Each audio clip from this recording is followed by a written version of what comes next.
la postura frente a los problemas de la gente, la actitud frente a los problemas de la sociedad, es exactamente igual. Cuando la sociedad sí cambió.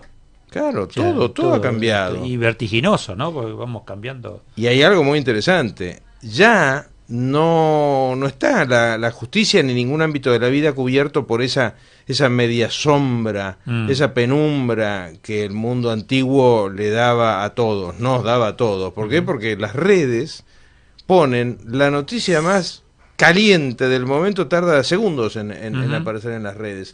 Todo se discute en las redes, bien o mal, no importa, pero todo se discute en las redes. Con lo cual, esta técnica del Poder Judicial de encerrarse sobre sí mismo, yo creo que sería interesante que la cambien. ¿Y dónde comienza el cambio? Clarísimamente en la Corte.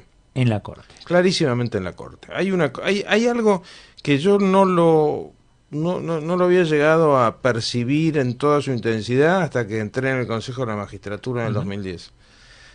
La Corte tiene todo el poder que le da la ley y la Constitución, pero además tienen un poder por su propia impronta, por ese temor reverencial que le tiene todo el sistema judicial y el sistema político, tiene un poder inmenso. Realmente, si la Corte quiere, el Poder Judicial cambia. La cuestión es si quiere, ¿no? ¿Y qué pasa con las escuelas? Porque hay líneas de pensamiento. Cambian en se tienen que alinear. Pocos años. Tarde o temprano se van alineando. Ajá. Tarde o temprano se van alineando. Eso, entre otras cosas, la jurisprudencia, si bien no es obligatoria, tiene un peso muy fuerte en materia de seguimiento. Todo es mucho menos difícil de lo que parece. No es normal, pongámoslo en temas macro, no es normal que todo el mundo haya sido devastado por la Segunda Guerra Mundial, que menos nosotros, que no entramos el penúltimo día, que toda Europa del Este haya sido devastada por las guerras de los Balcanes, que todo el mundo lo haya pasado pésimo en Oriente con la guerra de Vietnam. Todos se recuperan y nosotros seguimos hablando de inflaciones de país en guerra, de imposibilidades de diálogo, porque básicamente de eso se trata. Acá pareciera que uno dice, es increíble, pero esto que ha instaurado, porque lo hizo el kirchnerismo, no lo hizo el Cambiemos, esta grieta que instauró el kirchnerismo, que se le aplica hasta una cuestión médica, a quizás. todo. Es una locura. Todo, sí. Es una locura. Y el fanatismo, los fanatismos no son buenos nunca. Claro, exactamente. Bueno, de hecho siguen tratando de tapar el sol con una mano, cuando todos vemos la cantidad de miles de millones que se han robado, la gente que confiesa, porque no es que son que está en el cuaderno solamente. Claro, no es el cuaderno. De hecho, bueno, el caso más emblemático, el contador, Sanares, cuando va y dice, mire, yo lo hice así. Claro. Desde el llano, aquellos que nos están escuchando, el señor que está manejando el taxi, la señora que está teniendo ahí su negocio, hoy se presentó la expresidenta en los tribunales federales, lleva los escritos, ya está. ¿Y esto qué es? ¿Ganar tiempo? ¿Está todo dentro del marco de la ley? No, está dentro del marco de la ley. Será cuestión de cómo el juez evalúa junto con las otras pruebas, porque lo que ninguno de nosotros sabe, todos los que estamos viendo esto profesionalmente o casi profesionalmente, lo que ninguno de nosotros sabe es todo lo que está en el expediente. Se van conociendo partes, lo que trasciende, lo que alguno deja saber. Entonces uno no sabe lo que pasa. Yo lo único que sí sé es que Cristina no es el único problema. Los que están presos no son el único problema. Acá hay cientos de personas que han robado hasta cansarse y sus vecinos lo saben, repito, y sus vecinos lo saben porque le vieron saltar del colectivo con la alta gama, tener, claro. Y eso no está avanzando. La lucha contra la corrupción en la Argentina tiene un larguísimo trecho por delante. O sea, es un tema de la sociedad en su conjunto. Totalmente. Y tenemos que atrevernos a denunciar. ¿Cuál ha sido siempre el problema que enfrenta el que quiere hacer justicia? Me ha pasado en mi humilde medida en el Consejo, que la gente denuncie, pero claro, ¿cómo se van a atrever a denunciar si después resulta que en la Argentina las muertes no se descubren? No se descubrió ninguna de las muertes violentas de los últimos tiempos. Ni Nisman, veremos qué pasa con la señora Haidt, con Natacha Haidt, el conductor televisivo, bueno, ya la cabeza me funciona como corresponde a mi edad, ¿no? Pero digamos, si eso no se descubre, la gente se asusta, porque dice, che, no los habrán matado, por ahí no los mataron. Algunos, a otros claramente que sí. Es un tema, claro, es un tema social. Va a decir, qué bien se casó María. ¿Qué significa que se casó bien? ¿Con un abogado prestigioso, médico? No, tiene plata el marido. ¿Y bueno, qué hace? No sé qué hace. Pero, bueno, eso es bien Eduardo, de barrio directamente. Arrancá por ahí. Ay, tiene un buen partido. ¿Qué es un buen partido? Que el tenga otro día, plata, no hablando con un querido amigo, un hombre joven, un hombre Sí. que tiene 38 años, que es un tipo muy centrado, trabaja. Me dice, che, ¿viste qué macana que cerraron Clásica y Moderna? Y yo sé, una pena. No, ahí el Estado tendría que ayudar. 500.000. Y yo digo, decime una cosa, ¿vos vas a pagar más, es que querés pagar más impuestos para que arreglen una librería que es tan privada como tu negocio, que este tiene un negocio? No, bueno, yo no quiero pagar más impuestos. Pero entonces, ¿por qué querés que los pague otro? ¿O que crees que hay magia? ¿Querés que embarguemos a los uruguayos para bancarnos Clásica y Moderna?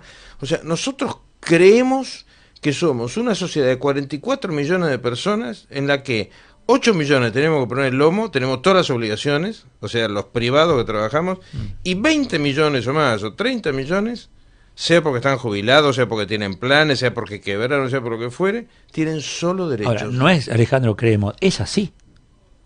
Es así, Claro, funciona así. Sí, no es que yo creo que debería, no, es así. Claro. Entonces, viste, pero no sé, pasan los gobiernos y nadie tiene, viste. Hay como un fenómeno curioso en esto, ¿no? Y supongo que hay gente mucho más capacitada que yo que lo ha estudiado, pero nosotros pasamos de un gobierno populista a un gobierno que no parece populista, pero como tiene que ser elegido o reelegido, tiene que ser populismo, que a su vez es sucedido por un gobierno que le pasa exactamente lo mismo, que a su vez le pasa lo mismo. Entonces, claro, nos damos esta especie de panzada de populismo durante 80 años, ¿y en qué terminamos? En la lona, que es donde estamos. Ojo, porque si sigue el populismo sin plata es complicado, ¿eh?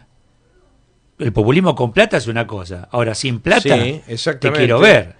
Bueno, eso, No podés emitir, ya tenés deuda, hay que ver si la podés pagar. eso pasa en Cuba. Bueno. La mitad de mi familia es cubana, claro, porque Bueno. acá todo el mundo habla de Cuba, yo la conozco en serio. Esa. Venezuela. Pasa en Venezuela, y fíjate, hay un fenómeno que poco a poco va trascendiendo. Claro, el que no viaja no se da cuenta, pero cuando uno se impresiona por un supermercado en Uruguay, que son nuestros hermanos, son iguales, hablan igual, etcétera, quiere decir que algo no está cerrando.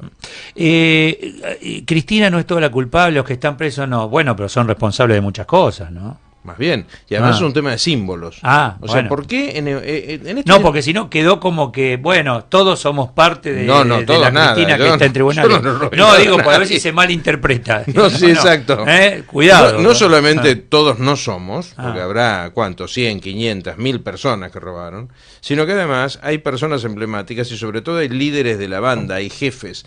¿Por qué motivo en Europa se la han agarrado ahora con Messi o con Cristiano Ronaldo, antes de ayer con Charles Aznavour o con presidentes o con primeros ministros?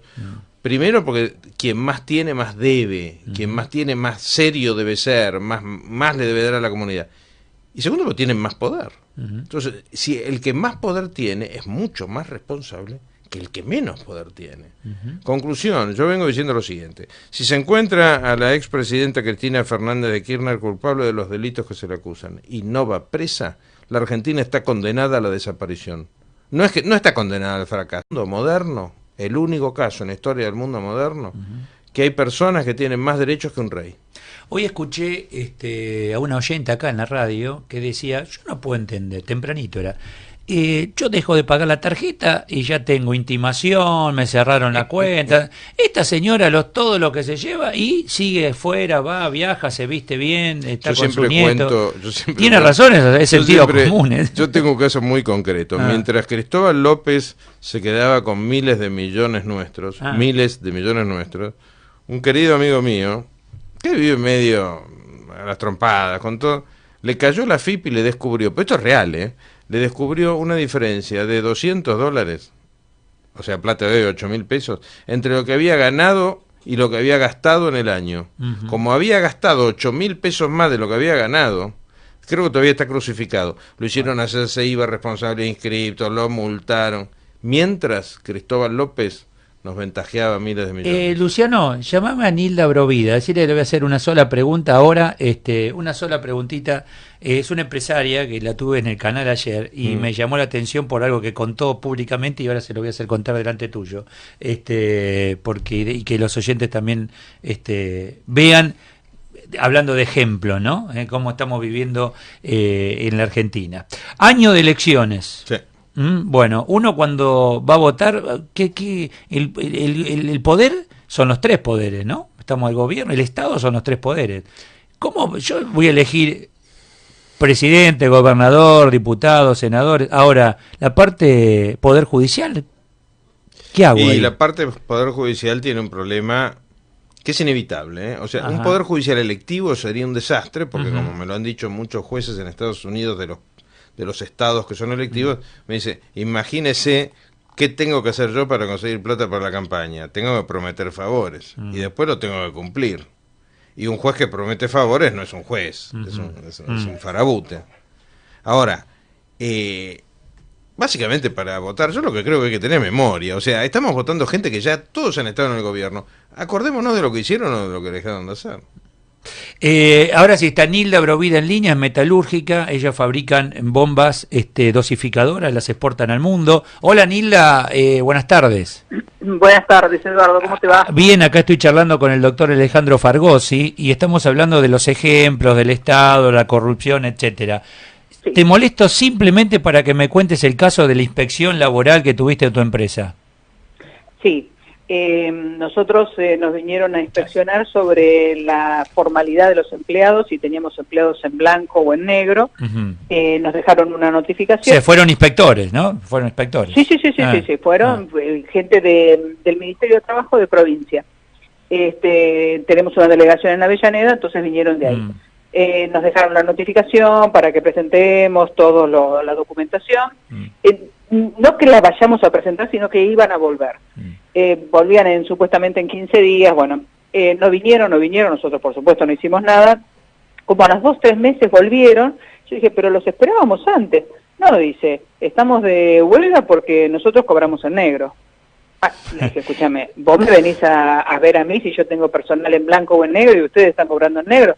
Sí, nosotros estamos... y me mostró unos folletos que ellos tenían como unas pancartas que estaban repartiendo porque decía basta al empleo en negro en el Estado. ¿Y son inspectores inspeccionando el sector privado a ver si tenés personal en blanco o en negro? Claro, sí. Y bueno, así dan el ejemplo, digo yo. No, es que justamente de eso estamos hablando con el doctor Fargosi acá, ¿no? Los ejemplos. Entonces digo, este es un claro ejemplo. Vos tenés una empresa exportadora, etcétera. ¿Y cómo terminó la historia?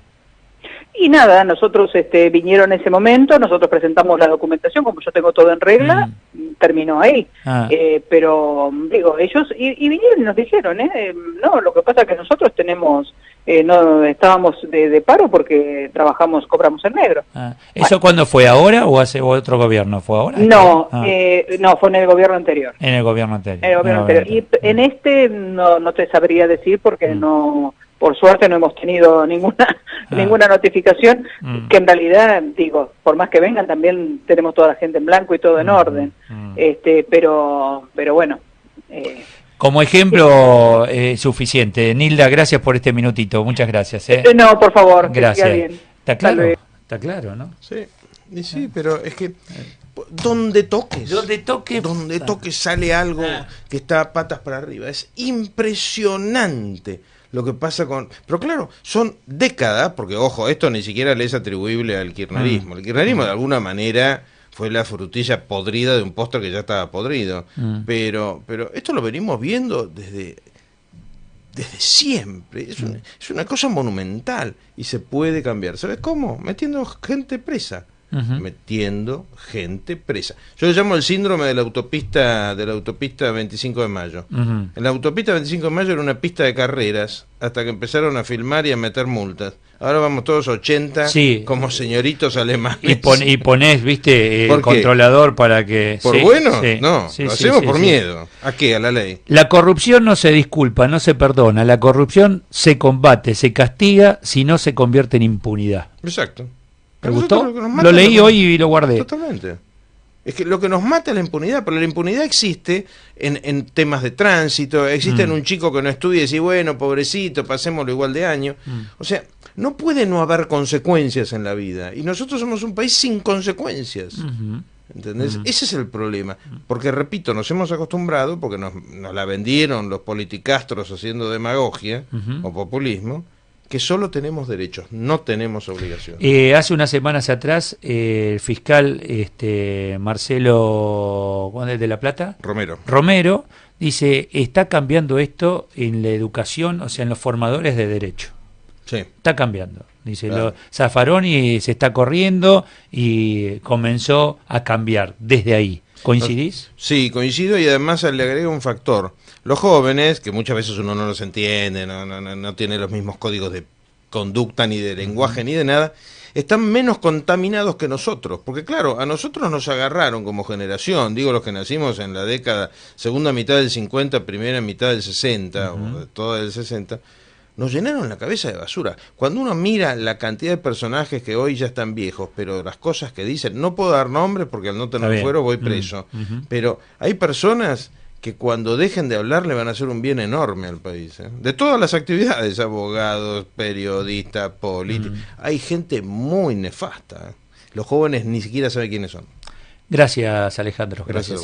Un segundito. La marcha ahora, la manifestación, sí, es muy señor. Importante esto. Fundamental. El 28, el 28. jueves 28, a las 6:30 de la tarde, Sí. nos encontramos, todos los que queremos que la justicia funcione mejor, y hay una parte enorme que le corresponde al Consejo de la Magistratura, nos encontramos en Viamonte y Libertad, que es donde está el Consejo de la Magistratura. ¿Para qué? Para pedirle al Consejo que ahora que tiene los resultados de las auditorías, aplique las consecuencias de esos resultados, o sea, que no terminen en un cajón las auditorías, que a los jueces que se los puede calificar, digamos, simplemente de malos, o los sancione o les inicie juicio político. A los jueces que tienen denuncias gravísimas, como nos estamos enterando todos los días de una nueva, les inicie investigaciones y eventualmente los suspenda. Hay jueces que no pueden estar Esta en es la función. respuesta para aquellos que nos preguntamos, ¿y al juez quién lo cuestiona? Y al juez, bueno, acá. Claro, por eso bueno, está el Consejo de la Magistratura. Son 13 personas, yo en su momento lo fui, pero claro, en esa época el kirchnerismo tenía todo absolutamente cerrado, no había manera de entrarle a un juez. Siempre pongo el caso de Ollarvide, que le metí 7 denuncias por juicio político y no caminó ni una sola. El código de ética, yo presenté un código, los jueces no tienen código de ética. No lo tienen. Presenté un pedido de código de ética, un proyecto de código de ética en el 2012, todavía está durmiendo. Ahora sí, gracias. Seguimos de esta manera. El locutorio. Conexión directa a la información. ¿Se rompió? ¿Se manchó?